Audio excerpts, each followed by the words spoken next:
Hello, welcome back to my channel and welcome to my April wrap-up. Okay, so the first book I read in April was Ninth House by Leigh Bardugo, and this is the first book in the Alex Stern series, and this is a dark fantasy, dark academia, paranormal series, and I have been actually wanting to read this book for a while. But I decided to finally do it around the time when I heard about the release date and the cover for the second book in the series. And so we follow Alex, who has had a hard past, and we know that she's the sole survivor of a horrific homicide. But even though everything that has happened in her past, she gets an opportunity to attend one of the most elite universities. And she gets that opportunity because she is tasked with monitoring the activities of Yale's secret societies. And that happens because she has some special skills. And I really like this book. I especially really liked Alex. I really enjoyed her personality. She was very sassy and funny, but at the same time she was very human. She had many conflicting emotions and sometimes actions, but you could understand it because she's just a human. Even though how strong she is, she was also at the same time very vulnerable, and I just really liked everything about her, even though she was definitely not a perfect person, but who is a perfect person? And so yeah, I really liked her, and I really liked her interactions with some of the other characters. And also, I actually really liked the pacing. And I know that the pacing has been an issue for some people because I had read some bad reviews or not so good reviews. And the main issue was the pacing. And it was slow. It was slower than the things that I usually enjoy reading. But actually, in this case, this slower pacing really worked for me. And also, I really liked how the plots worked, how the pieces of the mystery came together. And I have a reading vlog in my channel, so if you want to check out my more in-depth thoughts and feelings about this book, I will link it in the description. But basically, I really have no complaints about this book, and I absolutely loved it, and I gave it 5 stars.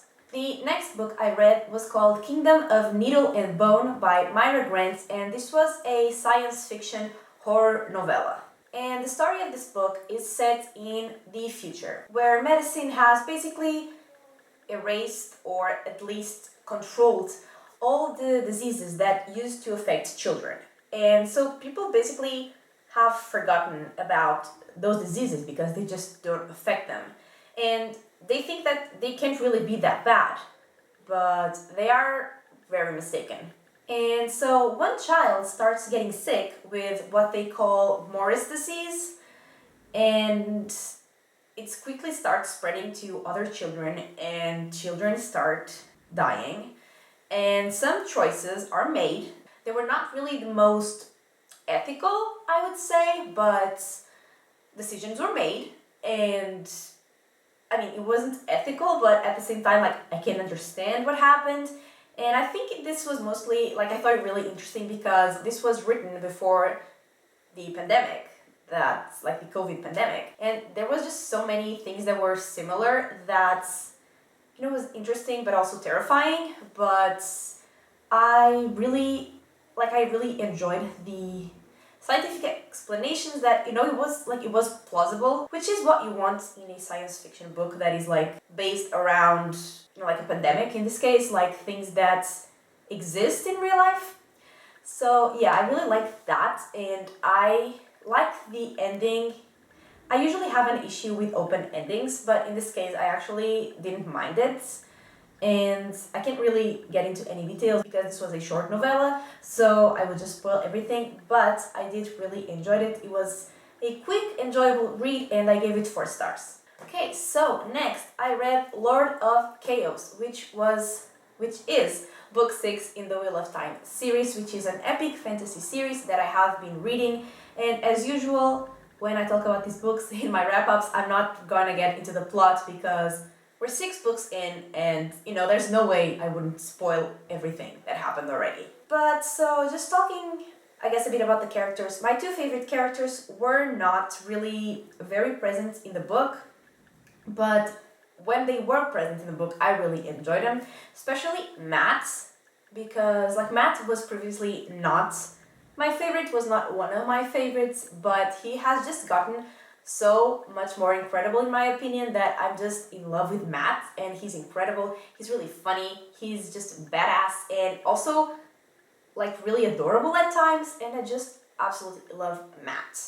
And in terms of other characters, I really also like the Gwen's whole arc situation, and Nynaeve and Rand, which were the characters that annoyed me the most previously, were actually not, they didn't bother me as much in this book. So in a character standpoint, it was good, but I definitely had some issues with this book. I feel like it was very unnecessarily long, and it was very slow. It was unnecessarily long because it was slow and because not a lot happened, and I feel like I was just reading about random things, random conversations that maybe will be important in the future, but as I was reading this book, I was just I don't care. So yeah, in terms of the pacing, I didn't really love it, but the ending was incredible, and the fight scenes were really, really good, and so like I said, I really, really liked the ending. But the book as a whole definitely was not one of my favorites of the series, but I love the overall plot and the world, so I still had a good time, and I gave it 3.5 stars. And if you want to see my spoilery thoughts and just more in depth, I also have a reading vlog that I will link in the description. Okay, so next I read the Burderbot Diaries series by Martha Wells, and this is a science fiction series that currently has 6 books out, and 5 of those books are novellas and 1 is a full-length novel. And in this series we follow an android who calls itself Murderbot, but we don't initially know why it has decided to give itself that name, but later, as we learn about Murderbot's past, we also learn how it came to call itself that and what exactly happened to it, and just how it came to have the amazing personality that it has. And we follow Murderbot on several missions, and as it interacts with a bunch of other characters, both humans and robots. And I won't be giving an individual review for each book, because they are, except for the novel, they are pretty short, and my overall thoughts are pretty much the same for the entire series. And also I have a reading vlog where I read all those 6 books and do give my thoughts on each one of them, and it's all spoiler free, so if you want to see that, again, I will link it in the description. But overall, I absolutely love this series, and I cannot wait for more books to come out and continue reading about this incredible main character, because I absolutely loved Murderbot. I just found its personality so funny and just adorable at the same time, and just its interactions with other beings was also always funny, and uncomfortable and awkward, but funny. Funny to witness, not funny for Murderbots most times. But yeah, Murderbot's personality absolutely just carried the story. Even if it was just, I'm not saying the plot wasn't good, the plot was good of all the books. I really enjoyed all the missions. But even if it was just Murderbot talking in its monologues, because it does give some incredible monologues, if it was just Murderbot and its monologues, I would still have loved it, probably, because just Murderbot is everything. And just very quickly give a star review. The first book is called All Systems Red, and I gave it 4 stars. The second one is called Artificial Condition, and I gave it 3.5, which was my least favorite, I would say, even though I still enjoyed it. Books 3 and 4, which were called Rogue Protocol and Exit Strategy, I gave 4 stars. The novel, which was the fifth book and was called Network Effect, I also gave 4 stars. And finally, the last book currently out, which is called Fugitive Telemetry, and was actually my favorite. I gave 4.5 stars. Okay, so next I read Black Sun by Rebecca Rowan Horse, and that is the first book in the Between Earth and Sky series, I think trilogy. And this is a fantasy series, and this was actually a reread. And so in this book we follow 3 main characters, Shiala, Serapio, and Narampa. And as one of them, Serapio, who is this person like wrapped in a mystery and magic and just myth, is being taken to the holy city of Tova, we learn about a rare celestial event that could change an already unbalanced world. And this is a story that is sort of hard to explain without giving spoilers.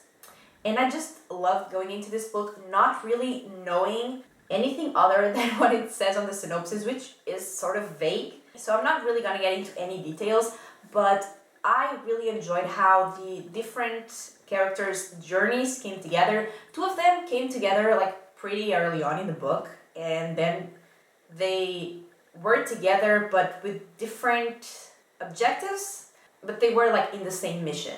And the other one was very like apart from all of that, but in the end like everything came together, all the journeys like collided into one event, and I really liked this book.